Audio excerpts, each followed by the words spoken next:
on? Oh, Coach Avalos, you ready? Yeah. Good to see you. Normal. This is what it is, huh? I know. Are y'all lucked out? It was a little wet out there today. You stayed dry. All right, we're going to start with a question from James Krupia from the Oregonian. James, what's good, brother? What's happening, Andy? How you doing? Wanted to go over several things in the secondary, so I'll try and keep it condensed. But you've got Jordan coming in. He played field safety for you, obviously with some of the departures and opt-outs. Nickel's open, so what's kind of the pecking order at field safety and nickel, and how you want to go about handling that, and what impact does all of these moving parts have on dime, where you started to do that a little bit in the spring, but that was kind of relying on Thomas and Javon being there. No question. So a big part of camp always is working to develop dependable depth. And so what does that mean? That means building a two deep. Obviously, we've got to find the best starting group as well. So guys rotating in at safety and nickel to the field. There's going to be some guys competing.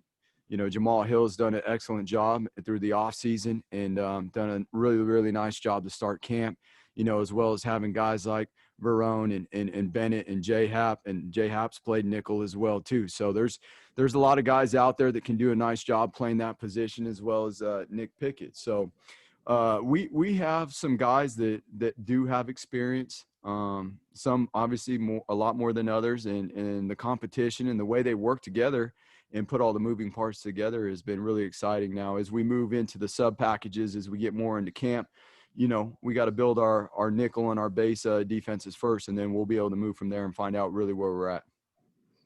Next question will be Ashley Young from NBC Sports Northwest. Ashley? Hey, Coach Avalos. Happy day 2 camp for you. Wondering if you'd give us a little profile on Jordan Happle and what you expect to see out of this guy.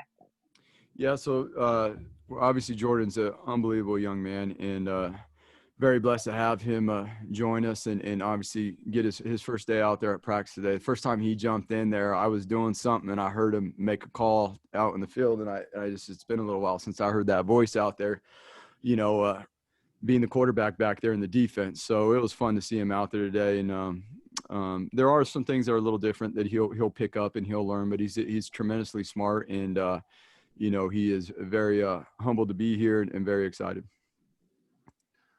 Next question, Matt Preem from 247 Sports. Hi, Coach. Curious, what can you expect? What do you typically expect in year 2 of a defense? Like, a lot of experienced guys kind of know what it's expected of them. What are those growths that you expect year 2 of a defense? Yeah, Matt. So number one, our mentality's got to grow. The culture of our defense obviously is got to be, it's always got to be growing forward. Our mentality's got to grow forward with the culture. And what does that mean? That's our operation. That's how we prepare. Guys understand what it means to prepare now, and not only to prepare, but to do it consistently. And those are the things you want to see in the growth in year 2. Year 1, guys are trying to learn and figure out not just the schemes, the defense, the fundamentals, the techniques, but also the process of how we prepare, whether we're in camp, whether we're in the season.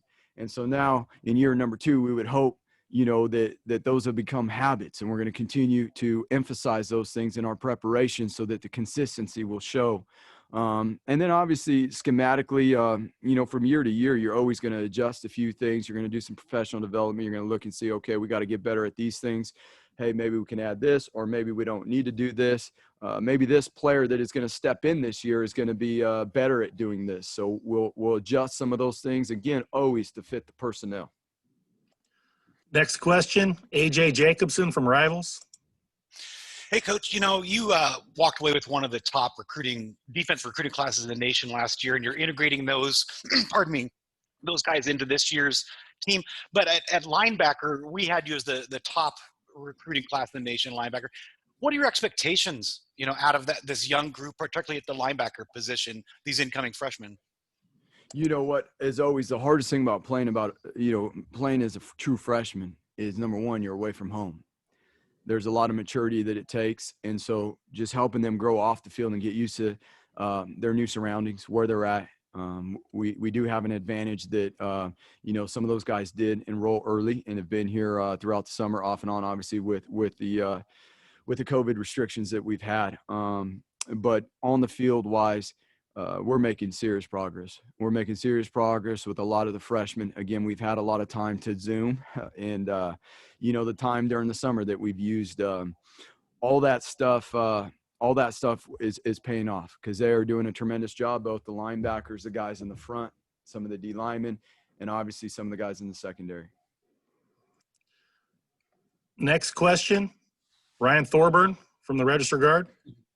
Andy, obviously you thought you'd have Brady and Thomas and Javon this year, and that, with all the stops and starts and the abbreviated schedule and everything, they made a decision to leave. And then on the flip side, Yamador comes back. What were those conversations like, and how hard were those decisions for all those guys? You know what? That's this year has obviously been that way, just in general. So this year has been a year of a lot of listening, a lot of conversations on a lot of different things, on a lot of different matters. And ultimately, just with, like you said, all the stop and start, and it's at times guys are going to have to do what's best for them. And we love those guys, and we wish them nothing but the best. But ultimately, we're focused on who's here right now and the guys that we're developing to, create the 2020 Ducks. And we're extremely excited about the guys that are here. And the 2 practices and the prep leading up to these practices have been phenomenal in terms of the positivity. Because let's just be honest, there's a lot that even outside of football that people have had to overcome in this year. And it's been our safe haven to come practice, to come prepare, to have fun, to be around each other. And so we're really excited. Now, again, the consistency is going to come with us keeping that energy every day so that we can continue to grow. Next question will be Max Torres from Scooped Up. Hey, Andy, thanks for doing this. I know we talked a little bit earlier about the linebackers in this freshman group. Just specifically with Justin Flo and Noah Sewell, being on the field at the same time and kind of seeing that. Talk a little bit about how you kind of see them complementing each other in this defense. Well, they're extremely talented, number one, right? And we see their physical attributes, their ability to move, their explosiveness. But the thing is, they're tremendously driven. They're some of the most driven young men that we've ever been around. And their football IQs are going to allow, in combination with how driven they are, to pick these things up, to be on the field, to play together. They both are 3-phase linebackers. Obviously, they can fit the run game. They both can blitz, and they both can cover. And that's what we're really excited about. It allows us to be multiple in a lot of different ways. Next question, Eric Scopel from 247 Sports. Hey, Andy. Question about nickel. I know that's a spot that Javon played almost exclusively last year. Jamal was his understudy. Why is Jamal a good fit for that position? And maybe run through a couple other guys that could kind of fit into that rotation. Yeah, Jamal was a backup nickel last year. So very, very much so. Body type, physicality, ability to cover, man-to-man ability to cover in zones, ability to handle all that stuff mentally. There's a lot that goes into that nickel spot.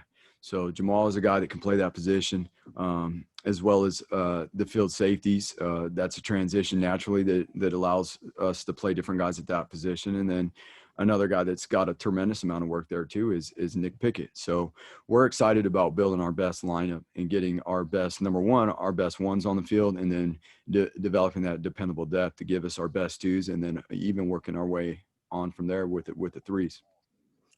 Next question, James again from the Oregonian. Hold on, James. I'm having trouble unmuting you. 1 second. James, where are you at there? What's your background? Dang. Slow down, Todd. Slow down. Sorry. There we go. Right, There we go. 4 times.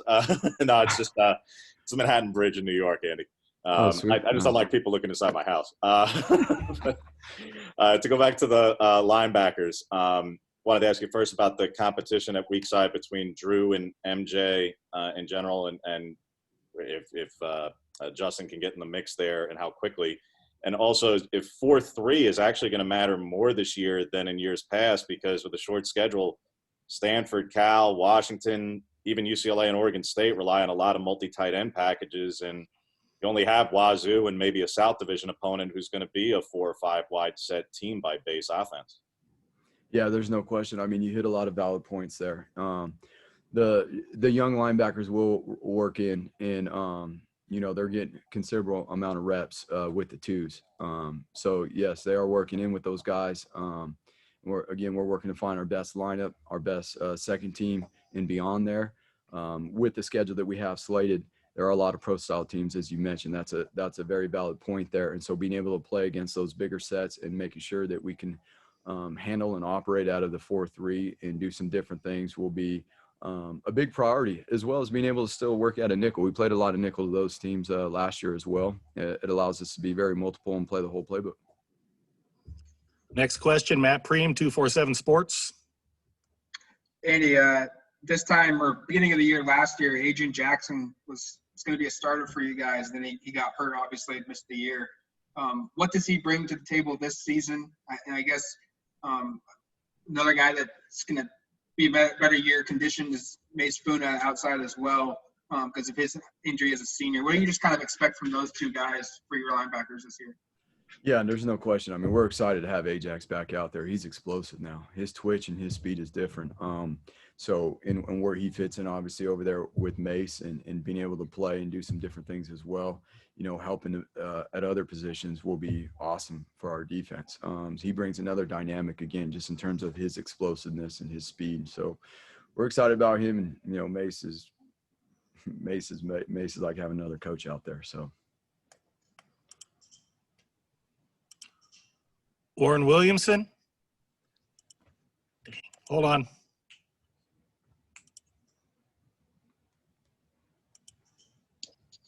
You should be good. Sorry. Okay. Andy, good to see you back in the chair again. I Because get nervous in this chair. It's always like big time deals when you sit in this chair right here. I like being outside with you guys, to be honest with you. it fits you. Hey, Oh, man. So with the shortened season and the virus and the eligibility rules different now, there's no really red shirt this season. Does that allow you to maybe take chances on guys and play more guys without losing their red shirt season? Does it give you a bit more freedom to kind of look at guys in game? We've got to get everybody ready to play. There's just a lot of moving pieces, a lot of different things that we don't control that can affect who can be available. So right now we are trying to build more than a 2 deep. And that's where some of the younger guys that may, be in the threes right now, but we're trying to build them to always be ready to hop right into that second string. And we have to your point. Yes, that was one of our first objectives that Coach Cristobal set out for us, as well as building our culture as strong as it's ever been, is building the depth of this team and building everybody and preparing everybody. And what the coaches, we're excited about getting the opportunity to do that. And so we'll see. Obviously it's not guaranteed that everybody's going to ever play, but we're going to do our very best to prepare everybody.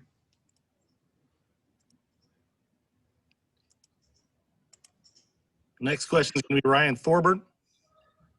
Andy, last year in camp, the offense talked about, having that veteran offensive line and obviously a quarterback, how they could do so much more with that experience. With your defensive line, this is those guys have been together for a long time, the starters anyway. Does that give you the freedom to do more things in camp, and how are they bringing up the younger guys along behind them? Yeah, there's no question about it. I mean, those guys are awesome. It is a veteran group now. So,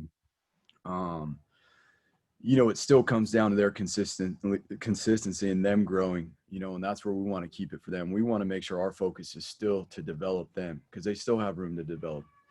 The experience they have is unbelievable and it's awesome, but there are still a lot of things that they can get better at. How we operate consistently with our fundamentals and our technique, is going to determine how successful we are up front. And they've done a tremendous job relaying that message to the young players and trying to instill that into the young players. And we're very excited about the way those guys are working with their mentality and their attitude. It's unbelievably fun to be around those guys out there at practice right now. All right, everybody, that's all we got time for. Thank you, Coach Avalos. Appreciate your time. Thank you, guys. Have a good one. Soon.